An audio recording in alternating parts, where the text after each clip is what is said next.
आज हम 9वीं कक्षा के पाठ्यक्रम में जो व्याकरण का भाग दिया गया है अनुस्वार और अनुनासिक के संबंध में चर्चा करने की कोशिश करेंगे। सबसे पहले अनुस्वार के संबंध में हम चर्चा करेंगे। अनुस्वार स्वर के बाद आने वाला व्यंजन है। इसकी ध्वनि नाक से निकलती है, आवाज इसकी नाक से निकलती है। हिंदी भाषा में बिंदु अनुस्वार का प्रयोग विभिन्न जगहों पर होता है। हम जानने की कोशिश करेंगे कि कब और क्यों इसका प्रयोग किया जाता है। अब सबसे पहली बात जो हमारे सामने आती है, मुख्य रूप से अनुस्वार का प्रयोग पंचम वर्णों के स्थान पर अर्थात हर वर्ग के 5वें वर्ण के रूप में अनुस्वार का प्रयोग किया जाता है, बिंदु का प्रयोग किया जाता है पंचम वर्ग के रूप में। जैसे पंचम वर्ग में जो 5 वर्ग हैं, 5 वर्ग के 5 अनुनासिक व्यंजन कौन से हैं उनको मैं आपको बताने की कोशिश करूंगा। पहला है ज्ञ, दूसरा है अण, तीसरा है ण, चौथा है न, पांचवा है म। ये पंचमाक्षर कहलाते हैं और इन्हीं को अनुस्वार कहा जाता है। और इन्हीं के स्थान पर अनुस्वार अर्थात जो बिंदु होती है, बिंदु का प्रयोग किया जाता है, इन्हीं का वो रूप होता है। और जैसे उदाहरण के तौर पर हम देखते हैं ज्ञ का प्रयोग है गंगा, गंगा, गणगा, इस रूप में इसका उच्चारण होगा। दूसरा उच्चारण अण का उच्चारण है चण चल, चण चल। तीसरा उच्चारण है गंदा, गंदा, कंपन। ये अनुस्वार के उच्चारण हमारे सामने आए हैं जो पंचम अक्षर के रूप में या पंचम वर्ण के रूप में इनका प्रयोग होता है व्यंजन के रूप में। अब अनुस्वार को पंचम वर्ण में बदलने के कुछ नियम हैं। ये पंचम वर्ण है ही, लेकिन बिंदु के रूप में प्रयोग तो होता है, तो इसको बदलने के जो नियम हैं उन नियमों के संबंध में हम चर्चा करने की कोशिश करेंगे। पहले अनुस्वार के चिन्ह के प्रयोग के बाद आने वाला वर्ण क वर्ग, च वर्ग, ट वर्ग, त वर्ग और प वर्ग, ये 5 वर्ग हैं व्यंजन के। वर्ग में से जिस वर्ग से संबंधित होता है अनुस्वार उसी वर्ग के पंचम वर्ण के लिए प्रयुक्त होता है। तब देखिए जिस वर्ग का है क वर्ग की क, ख, ग, घ, ये 4 व्यंजन हैं, तो इन 4 व्यंजन जिस पर अनुस्वार लगा है उसके बाद इन चारों में से अगर कोई आता है तो उनके स्थान पर उसी वर्ग का पंचम वर्ग अनुस्वार के रूप में प्रयुक्त होगा। अब नियमों को समझते हैं। यदि पंचम अक्षर के बाद किसी अन्य वर्ग का कोई वर्ण आए तो पंचम अक्षर अनुस्वार के रूप में परिवर्तित नहीं होता। अब देखिए ये भी एक पहला नियम है, शर्त है ये कि अगर उस पंचमाक्षर के बाद किसी अन्य वर्ग का आता है तो ऐसी अवस्था में अनुस्वार के रूप में वह पंचमाक्षर परिवर्तित नहीं होगा। जैसे वांगमय, अन्य, चिन्मय, उन्मुख, ये शब्द हैं, जैसे उनको लिखा गया है अनुस्वार देकर वह इस रूप में नहीं लिखे जाते, ये नियम है। अब पंचम वर्ण के यदि द्वित्व रूप में दोबारा आए तो पंचम वर्ण अनुस्वार में परिवर्तित नहीं होता। ये दूसरा नियम हमारे सामने आया है। और जैसे प्रसन्न, अन्न, सम्मेलन, ये आदि के अनुस्वार इनके ऊपर नहीं लगता। जैसे प्रसन्न आपके सामने लिखा है, अन्न आपके सामने लिखा है, सम्मेलन आपके सामने लिखा है, इस रूप में ये बाद के जो 3 रूप है ऐसे नहीं लिखा जाता। प्रसन्न डबल न का ही रूप आएगा, अन्न डबल न का रूप ही आएगा, सम्मेलन डबल म का ही रूप आएगा। अनुस्वार का प्रयोग इसमें नहीं होता। यह भी अनुस्वार के नियम है। जिन शब्दों में अनुस्वार के बाद जिस पर अनुस्वार लगा है उसके बाद अगर य, र, ल, व, ह आदि व्यंजन आते हैं तो वहां अनुस्वार अपने मूल रूप में ही रहता है। जैसे अन्य, कन्हैया, इसमें कोई परिवर्तन नहीं होगा, वो ऊपर अनुस्वार के रूप में परिवर्तित नहीं होगा।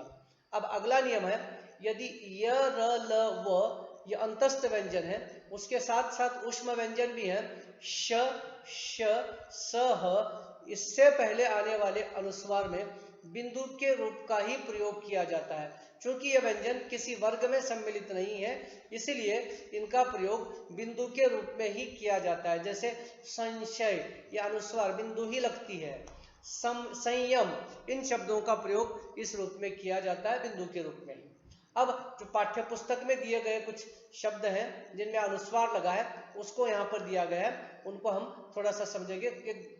उदाहरण के तौर पर 2-3 शब्द मैं आपको बताऊंगा।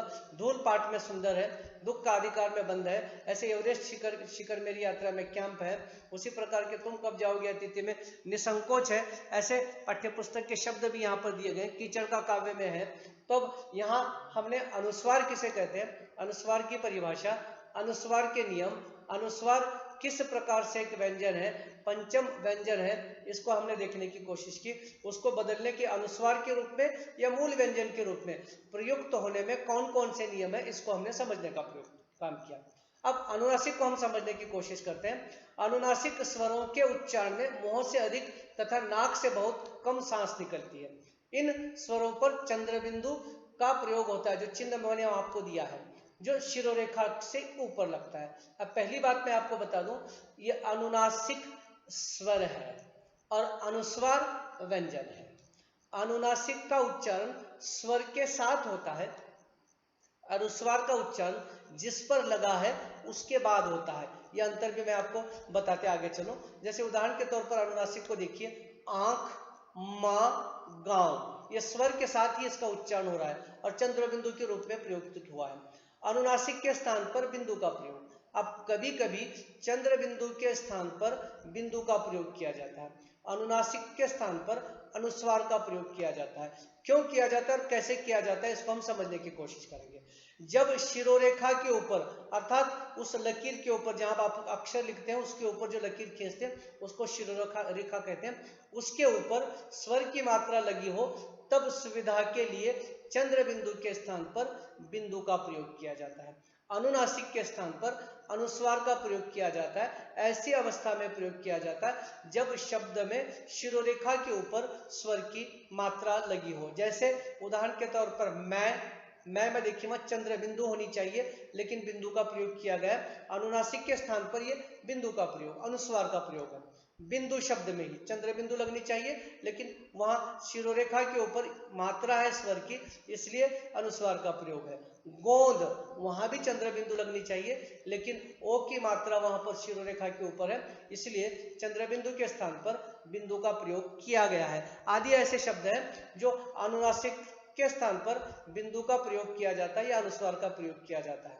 अब अनुस्वार और अनुनासिक में इनमें मूल रूप से अंतर क्या है, उस अंतर को हमने समझने की कोशिश करना है। इसके पहले हमने अब तक समझा है कि अनुस्वार किसे कहते हैं, अनुस्वार की परिभाषा क्या है, अनुस्वार का प्रयोग कब, कहां और किस रूप में किया जाता है, वह व्यंजन है, इसको हमने समझा। उसके बाद हमने समझने की कोशिश की अनुनासिक किसे कहते हैं, अनुनासिक का चिन्ह कौन सा है और अनुनासिक के स्थान पर अनुस्वार का प्रयोग क्यों किया जाता है और कैसे किया जाता है। इन छोटी छोटी बातों को हमने समझने का काम किया है। तो कभी कभी हो सकता है कि इन चीजों को न समझने के कारण हम उसके उच्चारण में थोड़ा सा गड़बड़ी करने की कोशिश करते हैं। फिर एक बार मैं आपको बता दूं, अनुस्वार व्यंजन है, अनुनासिक स्वर है, अनुस्वार का चिन्ह बिंदु है और अनुनासिक का चिन्ह चंद्र बिंदु है। अब इन दोनों का उच्चारण करते समय सरल सा अर्थ एक मैंने बताया था आपको, एक अंतर मैंने आपको बताया था कि अनुनासिक का उच्चारण स्वर के साथ होता है, जिस पर वह लगा है मां के साथ ही होगा, और जिसके ऊपर अनुस्वार लगा है उस अनुस्वार का प्रयोग या उसका उच्चारण जिस पर वह लगा है उसके बाद होता है, उसके साथ नहीं होता, उसके बाद में उसका प्रयोग होता है, व्यंजन के रूप में प्रयुक्त होता है। इसको हमने समझने की कोशिश की। अब हम देखते हैं अनुस्वार और अनुनासिक में मूल रूप से अंतर क्या है, उसके उच्चारण में अंतर क्या है ये तो हमने देखा, उसके प्रयोग में अंतर क्या है इसको समझने की कोशिश की और कुछ बारीकियों को हम समझने का काम करेंगे। जैसे अनुनासिक स्वर है और अनुस्वार मूल रूप से व्यंजन है, इनके प्रयोग में कारण कुछ शब्दों के अर्थ में अंतर आ जाता है। अब इनका प्रयोग करते समय देखिए शब्दों में अंतर आता है, शब्द का अर्थ बदलता है, उस अर्थ को हम समझने की कोशिश करते हैं कैसे बदलता है। जैसे उदाहरण के तौर पर एक हंस शब्द दिया गया, हंस, ह के बाद न का प्रयोग कर रहा हूं, एक पंछी विशेष है, और दूसरा हंस, हंस, ह के साथ इसका उच्चारण हो रहा है, यह हंसने की क्रिया है। ये पहला भेद हमने यहाँ समझा, यहाँ हम रुकते हैं अगले भाग में अगली चर्चा इस अंतर को समझने की कोशिश करेंगे। धन्यवाद।